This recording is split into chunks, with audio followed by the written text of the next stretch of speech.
Assalamualaikum. Ya. Alhamdulillah. Tafadhal, Syekh.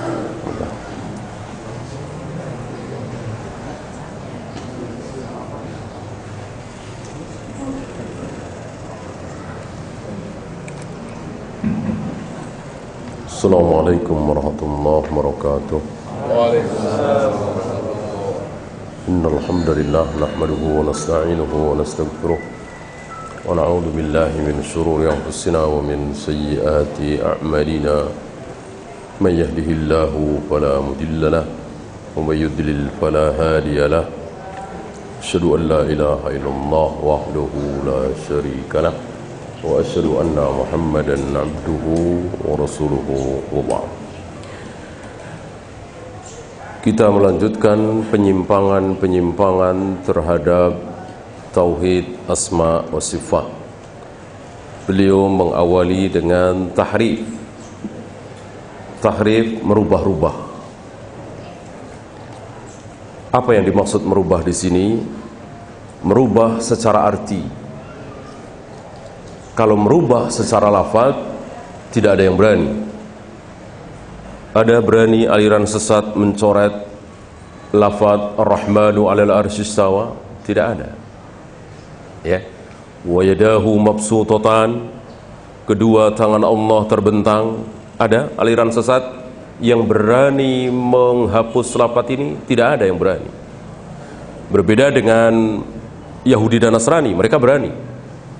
Para pendeta dan pastor mereka berani. Oleh karena itu Taurat dan Injil di zaman Nabi Musa, Nabi Isa dengan di zaman Nabi Muhammad berbeda. Dengan sekarang ini berbeda lagi. Lafadznya betul-betul dirubah. Ini tahrif ala Yahudi dan Nasrani. Adapun tahrif ala kaum muslimin, maka artinya saja, maksudnya saja. Adapun lafadz tetap Ar-Rahmanu 'alal arsy istawa, tetap. Wa yadahu mabsutatan, kedua tangan Allah terbentang, tetap. Aku ciptakan Adam dengan kedua tanganku, aku akan menggulung langit dengan tangan kananku. Ini tetap. Tidak ada yang berani merubah. Tetapi yang dirubah oleh mereka apa?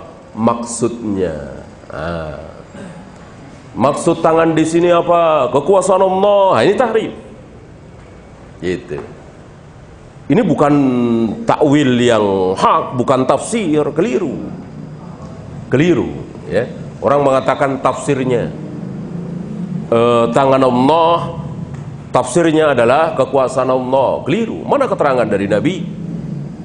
Kan ratusan kali Nabi membaca ayat itu.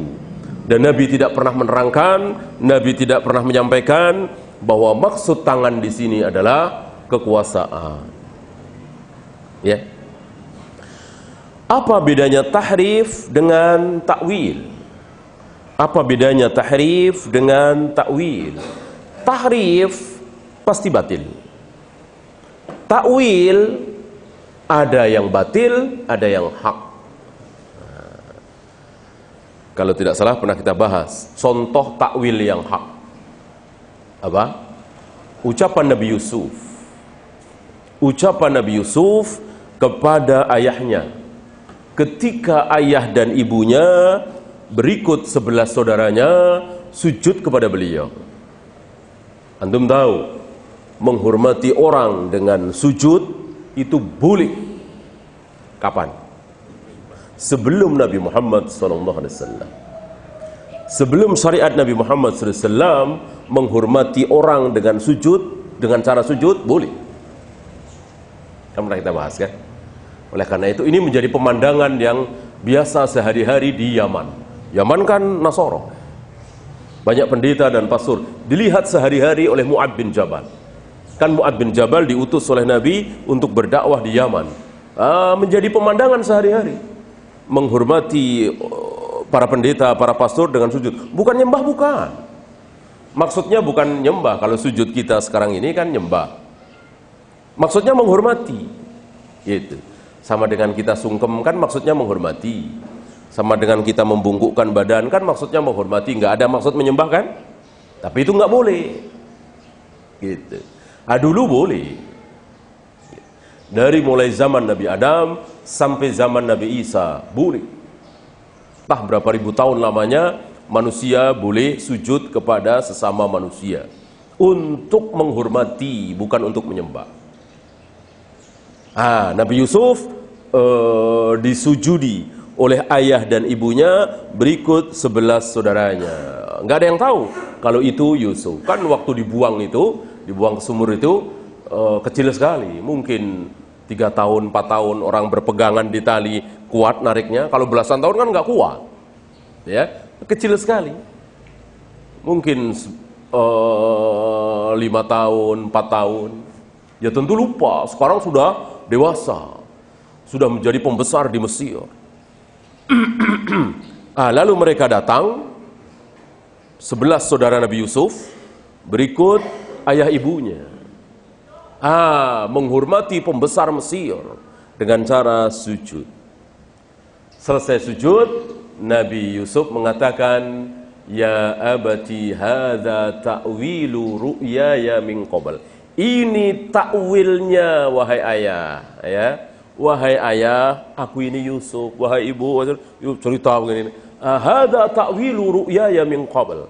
Wahai ayah, ini takwil mimpiku dulu.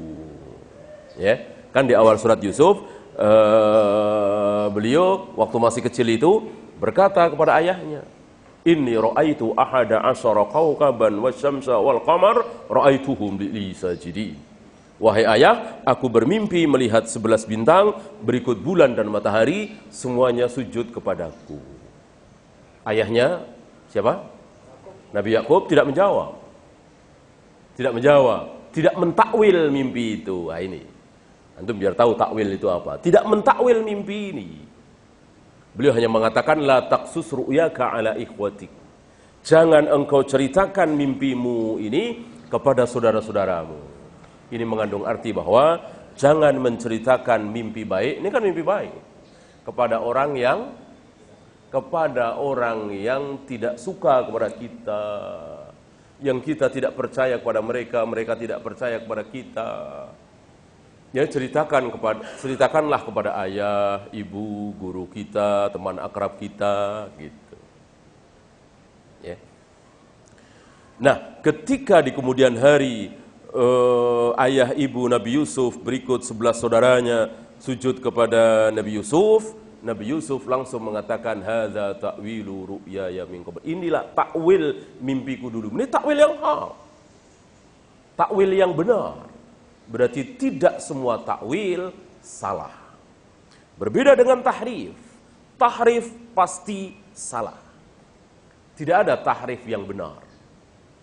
Oleh karena itu, ahlu tahrif tidak menamakan dirinya sebagai ahlu tahrif, tetapi mereka menamakan dirinya ahlu takwil. Karena takwil ada yang benar. Gitu.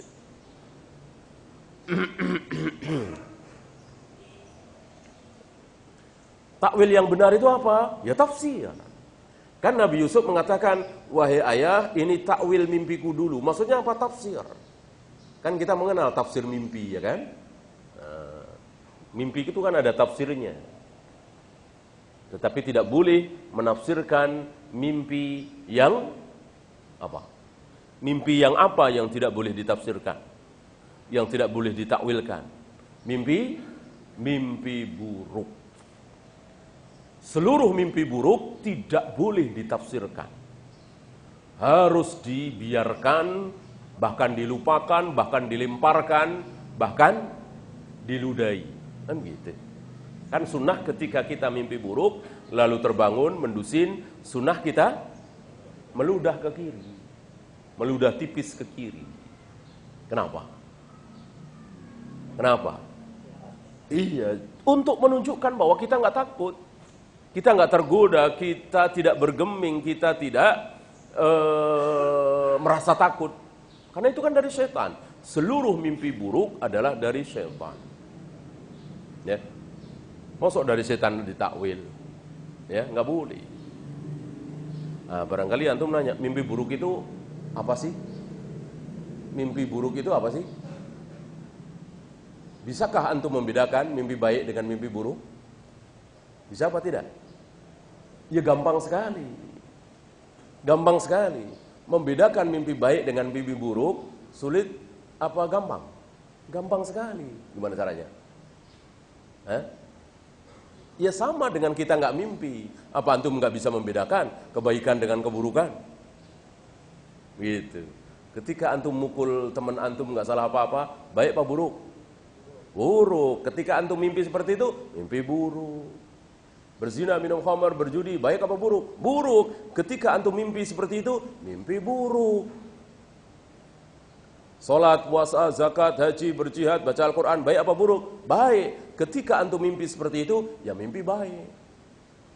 Gampang kan? Gitu. Maka ihtilam, mimpi basah, mimpi baik atau mimpi buruk? Buruk. Buruk. Ya, jelas buruk, ya. Kan biasanya perzinahan, persetubuhan atau yang mendekati, ya buruk. Jelas buruk. Buruk yang langganan, ya. Nah, bujang, ya. Yang bujang, yang tidak punya istri, yang duda, ya buruk yang langganan. Itulah keburukan. Memang manusia itu ada keburukan yang memang sudah harus ada. Seperti bayi yang baru lahir mendapatkan keburukan. Semua bayi yang lahir mendapatkan keburukan, makanya menangis. Apa? Disentuh? Disentuh setan. Sabda Nabi sallallahu alaihi wasallam. Seluruh bayi yang lahir disentuh oleh setan, kecuali Nabi Isa alaihi salatu wassalam dan Maryam. Semuanya mungkin termasuk beliau, ya, karena beliau tidak menyatakan dirinya, ya. Beliau hanya menyebut Nabi Isa. Gitu. Termasuk mimpi basah itu, mimpi buruk. Oleh karena itu tidak ada seorang nabi pun yang mimpi basah, tidak ada. Seluruh nabi dan rasul dijaga oleh Allah, tidak ada yang mimpi basah. Berbeda dengan kita, ya, keburukan yang tidak dosa tentunya, tapi mimpi buruk, ya. Oleh karena itu, yang boleh ditakwil, yang boleh ditafsir, agar antum tahu nih takwil itu maksudnya apa, itu hanya mimpi yang baik saja. Dan takwilnya pun harus apa? Harus baik. Nah, nggak boleh takwilnya buruk. Kan sering kita dengar kalau mimpi nikah, maka akan ada keluarganya yang meninggal. Ini batil. Nikah baik apa buruk? Baik. Loh, kalau sudah nikah, maksud baik? Ya baik, ya. Walaupun sudah nikah, ya kan? Kan nikah lagi baik, ya, nggak buruk. Nah, nikah itu baik. Sunnah Nabi, kan? Man raghiba an sunnati falaysa minni, kata Nabi. Barang siapa yang tidak suka dengan nikah sunahku, salah satunya nikah, dia bukan golonganku. Nah, kok ditafsirkan, ditakwilkan dengan buruk? Kematian kan buruk. Ini batil. Walaupun mungkin terjadi pada 100 orang, 200 orang, bahkan 1000 orang, bahkan ribuan orang, kita tidak bergeming untuk meninggalkan sabda Nabi. Nabi mengatakan tidak boleh menakwilkan mimpi baik dengan keburukan. Mimpi baik tafsirnya juga harus baik. Nah, hanya kita tidak boleh memaksakan diri. Kalau bisa mentakwil, takwil. Nggak bisa, jangan. Karena ilmu takwil itu tidak ada dalilnya, tidak ada pakemnya, tidak ada bakunya, tidak ada. Kalau mimpi kehujanan, artinya ini. Kalau mimpi kekeringan, artinya ini. Nggak ada. Nggak ada rumusnya. Ya. Jadi masing-masing kita diberi hidayah oleh Allah untuk mentakwilkan kalau bisa. Kalau nggak bisa, sudah. Syekh Albani, muhadis besar abad ini, mengatakan, aku tidak bisa mentakwil mimpi. Jangan tanyakan takwil mimpi kepadaku. Ya, nah, berarti mentakwil ini tidak mentang-mentang ulama besar lalu bisa mentakwil. Nah, takwil bagaimana yang batil? Takwil yang hak tadi, ya, tafsir. Takwil yang bagaimana yang batil? Yang merubah lafaz. Ini takwil yang batil. Misalnya tadi, tangan Allah dirubah menjadi kekuasaan Allah. Nah, ini takwil yang batil. Istawa ditakwil dengan apa? Istaula. Ini takwil yang batil. Istawa adalah bersemayam. Istaula menguasai. Maka banyak dari orang-orang Asy'ariyah, Maturidiyah dan lain-lain memaknai Ar-Rahmanu 'alal arsy istawa, Allah istaula di atas arsy. Apa istaula? Menguasai. Berarti Allah itu menguasai arsy, bukan berada di arsy, bukan bersemayam di arsy. Karena mereka nggak terima kalau Tuhan kok berada di satu tempat. Mereka ingin menghakimi Tuhan, mereka ingin mengatur Allah. Padahal kan terserah Allah. Mau berada di mana, mau menempati apa kan terserah Allah. Kita tentu mestinya sami'na wa ata'na. Ya. Nah, padahal istaula menurut lafadz kaidah bahasa Arab yang sahih adalah menguasai setelah mengalahkan. Menguasai setelah mengalahkan. Misalnya ada seorang raja yang mengalahkan raja yang lain, ya. Lalu raja yang dikalahkan ini mati, lalu dikuasai oleh raja yang kedua ini. Nah, itu namanya istaula. Berarti kalau Allah istaula, berarti Allah pernah mengalahkan Tuhan lain sebelum Allah.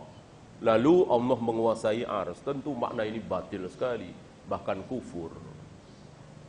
Ya. Nah, ini tahrif yang berhubungan dengan takwil. Sekali lagi, merubah kata dari satu kata ke kata lain, ini takwil yang batil. Ya, kalau kaidah kita kan tidak, kaidah bahasa kita kan tidak, dan bahasa kita kan banyak sekali seperti itu. Ya, ngomongnya apa, yang dimaksud apa, itu kan bahasa kita banyak sekali. Dalam kaidah bahasa Arab tidak, kecuali sedikit sekali. Ada sedikit sekali, sangat sedikit sekali. Ya. Kita lanjutkan. Ta'til. Ini pun bagian penyimpangan dari tauhid asma wa sifat. Apa at-ta'til? Artinya at-tala yu'attilu ta'tilan. Artinya meniadakan. Jadi sifat-sifat Allah itu ditiadakan. Apakah Allah bersemayam di arsy? Tidak. Kalau tahrif mengatakan iya, tapi maksudnya anu gitu. Kalau ta'til, lebih dahsyat lagi. Tidak. Apakah Allah punya tangan? Tidak. Apakah Allah punya wajah? Tidak. Apakah Allah turun ke langit dunia setiap sepertiga malam? Tidak. Tidak. Ini ta'til. Ini dilakukan oleh orang-orang Jahmiyah. Oleh karena itu orang-orang Jahmiyah dikafirkan oleh para ulama Ahlus Sunnah. Adapun orang-orang Asy'ariyah, Maturidiyah, sebagian Mu'tazilah belum dikafirkan karena mereka tidak mentaktil. Adapun Jahmiyah mentaktil. Maka seluruh sifat Allah ditolak. Allah tidak boleh punya sifat. Yang boleh punya sifat hanya benda. Seperti masjid ini sifatnya seperti ini, saya sifatnya seperti ini, antum sifatnya seperti ini, karpet sifatnya seperti ini. Adapun Allah Tuhan nggak punya sifat. Gitu. Berarti berapa ratus ayat yang harus dicoret? Berapa ribu sabda Nabi yang harus dibuang?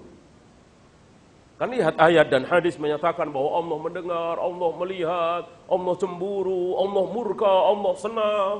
Ini kan semua sifat. Nah, harus ditolak. Inilah orang Jahmiyah. Oleh karena itu disembelih. Orang Jahmiyah disembelih oleh Khalid bin Abdullah pada tanggal 10 Dzulhijjah. Di saat kaum muslimin menyembelih kambing, sapi, unta dan seterusnya, beliau menyembelih Ja'ad bin Dirham. Tentu setelah memberikan kesempatan kepada Ja'ad untuk bertaubat. Ja'ad tidak mau. Ja'ad tidak mau bertobat, tetap bersikukuh mengatakan bahwa Allah tidak punya sifat. Allah tidak di atas, tidak di bawah, tidak di kiri, tidak di kanan, tidak di depan, tidak di belakang. Allah tidak besar, tidak kecil, tidak sedang, dan seterusnya. Ayat-ayat yang berisi sifat-sifat Allah ditolak. Maka disembelih. Dan Ibnu Qayyim dalam Qasidah Nuniyah mengatakan sebaik-baik sembelihan. Sebaik-baik sembelihan adalah Ja'ad bin Dirham. Ya. Nama muridnya yang dipakai oleh kaum muslimin untuk menamai firqah ini, Jahmiyah. Bukan Ja'diyah, tapi Jahmiyah. Murid dari Ja'ad bin Dirham. Siapa namanya? Jaham bin Safwan. Ya. Kemudian takyif. Takyif ini haram. Termasuk penyimpangan dari tauhid asma wa sifat. Apa takyif? Merinci. Ya. Dari kata kaif, bagaimana? Membagaimanakan. Bagaimana Allah bersemayam di arsy? Bagaimana, seperti apa wajah Allah itu? Seperti apa tangan Allah itu? Merinci. Ini tidak boleh. Kecuali yang merinci adalah Allah dan Rasulnya. Tentu kita sami'na wa ata'na. Bahwa Allah bersemayam di arsy. Di bawah arsy Allah ada apa? Ada air. Di bawahnya ada apa? Ada kursi. Ya. Sebagai apa? Tempat kedua telapak kaki Allah.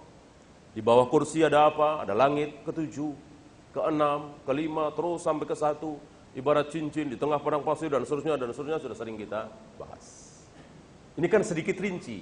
Wajib bagi kita sami'na wa ata'na. Tapi yang tidak dirinci oleh Nabi, haram bagi kita merinci, menanyakannya. Masih ingat kisah Imam Malik? Imam Malik. Pertanyaan pertama di muka bumi. Sebelumnya belum pernah ada pertanyaan seperti itu. Qadarullah, pertanyaan pertama ini muncul di majelisnya Imam Malik. Kaifal istiwa? Ya Syekh, kaifal istiwa? Ya Syekh, bagaimana cara Allah bersemayam di arsy itu? Seperti apa Allah bersemayam di arsy? Kaget Imam Malik. Belum pernah mendengar pertanyaan seperti itu, enggak kepikiran. Ya, pertanyaan ini belum pernah ditanyakan oleh para sahabat kepada Nabi, oleh para tabi'in kepada sahabat, oleh para atba'ut tabi'in kepada tabi'in, kecuali hari itu. Ya, maka beliau diam cukup lama. Diriwayatkan berkeringat beliau, mau jawab apa ini? Ya kan? Inilah orang alim, tidak sembarangan.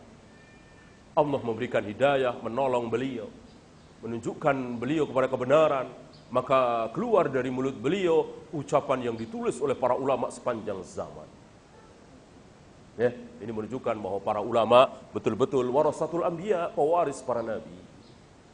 Ilmunya, ya. Walaupun kalimat persis tidak diucapkan oleh Nabi, tetapi itu mengambil intisari dari sabda-sabda Nabi sallallahu alaihi wasallam. Apa kata beliau? Al-istiwa'u ma'lumun. Istiwa Allah bersemayam di arsy itu maklum. Antum tahu maklum? Diketahui. Diketahui, semua orang tahu.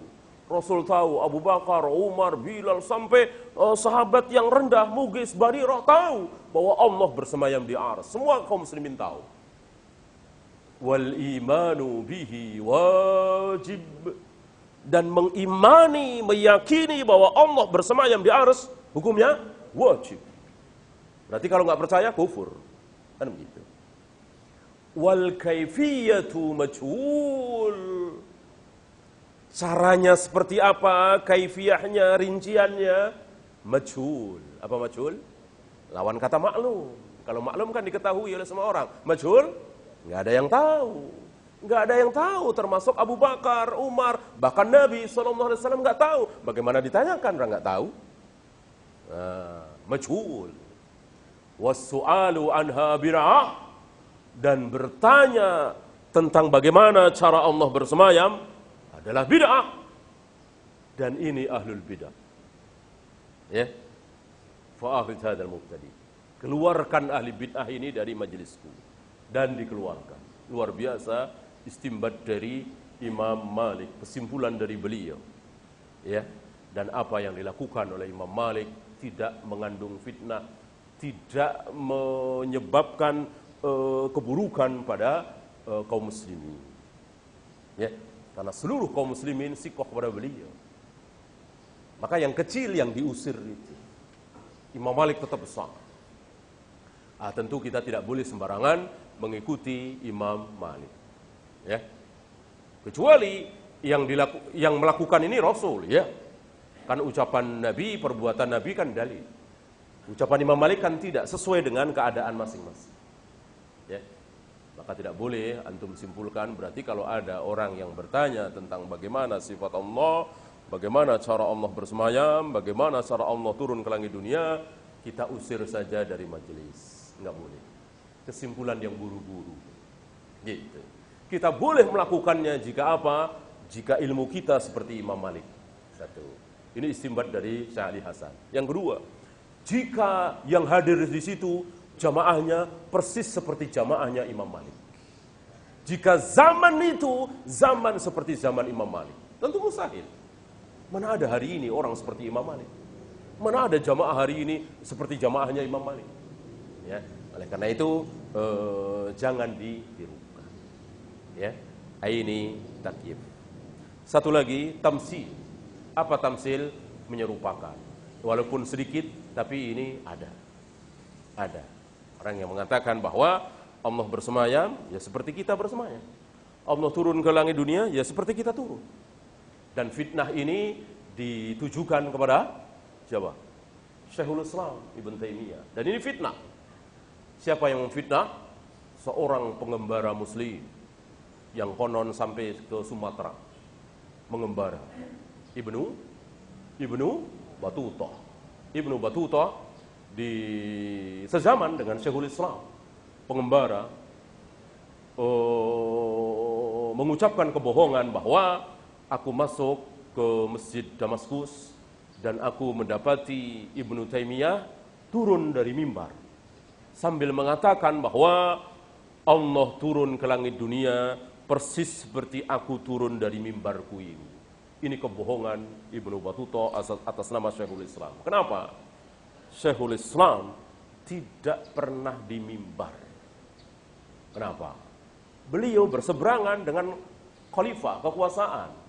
Ya, nggak mungkin diberi wewenang untuk berada di mimbar. Bahkan beliau di penjara. Ya, beliau di penjara. Kejadian ini bulan Ramadan. Bulan Sya'ban kan sebelum Ramadan. Ibnu Taimiyah sudah dijebloskan ke penjara. Berarti kan mustahil ini. Kan ditulis oleh Ibnu Battuta. Ya, di bulan Ramadan aku dapati. Ini tidak ada. Mungkin ada yang lain, saya tidak bisa memberikan contohnya. Orang-orang yang menyerupakan sifat Allah dengan sifat makhluk. Ya, kita sisakan 5 menit untuk soal jawab. Silakan. Ada pertanyaan?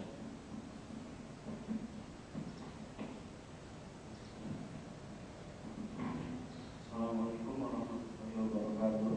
Assalamualaikum warahmatullahi wabarakatuh. Saya mau tanya, kalau seorang nabi atau manusia biasa meninggal, melihat kita yang masih hidup, terus apabila seorang bapak meninggal, anak yang berbuat dosa, apa dosanya sampai ke bapaknya? Tolong penjelasannya, Pak Ustaz. Sama Imam Mahdi itu Yuriatul Rasul atau Ahlul Bait Rasul. Saya punya guru mengaku Ahlul Bait. Apakah zaman sekarang ada Ahlul Bait Rasul? Terima kasih. Ada, insya Allah ada. Cuman kita nggak tahu kan. Ya jangankan hari ini ya, di zaman sahabat banyak yang bohong, ya kan? Artinya ya bisa benar bisa tidak. Kalau betul Ahlul Bait terus ngapain gitu? Apakah ketika dia Ahlul Bait keturunan Nabi dijamin benar? Kan tidak.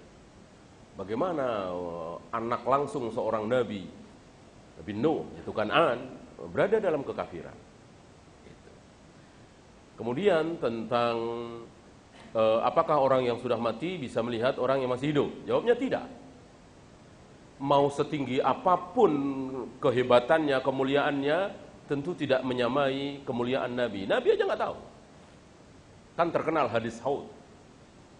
Ketika Nabi sampai di telaga Haud, beliau mengajak beberapa orang yang beliau kenal waktu di dunia. Ashabi, ashabi. Wahai para sahabatku, wahai sahabatku, ayo ke sini, minum telagaku ini. Minum air telagaku ini. Kata Allah, itu bukan sahabatmu, wahai Muhammad. Engkau tidak tahu apa yang mereka perbuat sepeninggalmu. Lihat.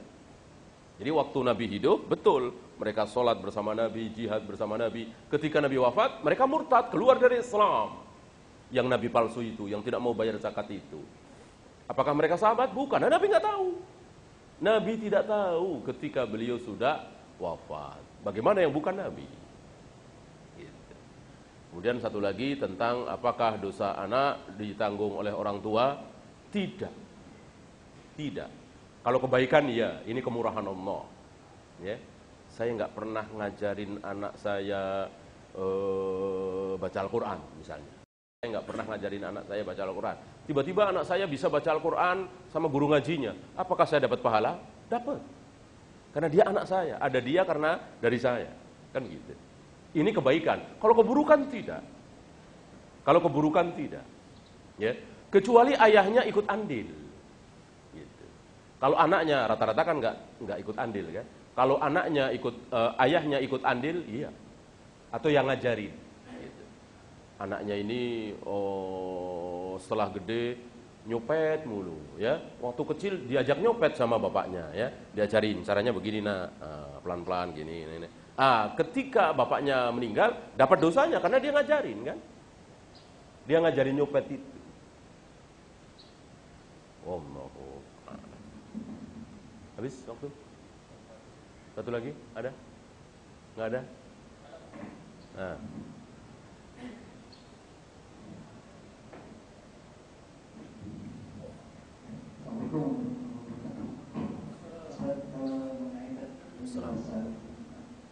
Yusuf ya, apakah itu yang sujud Yusuf kepada orang tuanya atau orang tuanya dan saudara-saudaranya yang sujud kepada Yusuf? Kemudian tadi dijelaskan bahwa mereka tidak mencari Yusuf karena pada waktu tinggalkan itu masih kecil. Kalau tidak salah, mereka datang itu ke sana setelah Yusuf memberikan gamisnya. Jadi mereka itu sebetulnya datang untuk yang ketiga kali, dan Nabi Yakub juga sudah mengenali bahwa mereka akan bertemu dengan Nabi Yusuf. Iya, iya. Antum bisa lihat rinciannya. Kan pertama kali, kalau ayah ibunya itu yang pertama kali ya. Yang ketiga kali adalah saudara-saudaranya. Ya. Untuk lebih lengkapnya antum bisa baca sendiri karena surat Yusuf ini istimewa. Dari awal sampai akhir bercerita hanya tentang Nabi Yusuf. Berbeda dengan Al-Qasas, Al-Anbiya, ya, macam-macam tentang Nabi Ibrahim, Nabi Musa. Pertama kali kan mereka datang untuk mencari makan itu, ya kan? Kemudian direkayasa oleh Nabi Yusuf sehingga Bunyamin seolah-olah mencuri sehingga harus tinggal di Mesir dan seterusnya. Itu yang ketiga kalinya, ya.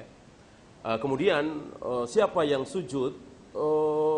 Mereka yang 11 itu persis seperti takwilnya.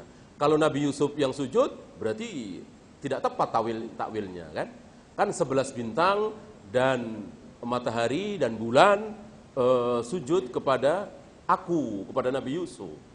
Takwilnya itu 11 saudaranya berikut ayah dan ibunya sujud kepada Nabi Yusuf. Wallahu ta'ala a'lam. Ya, itu saja, mudah-mudahan bermanfaat. Subhanakallahumma bihamdika asyhadu an la ilaha illa anta astaghfiruka wa atubu ilaik. Assalamualaikum warahmatullahi wabarakatuh.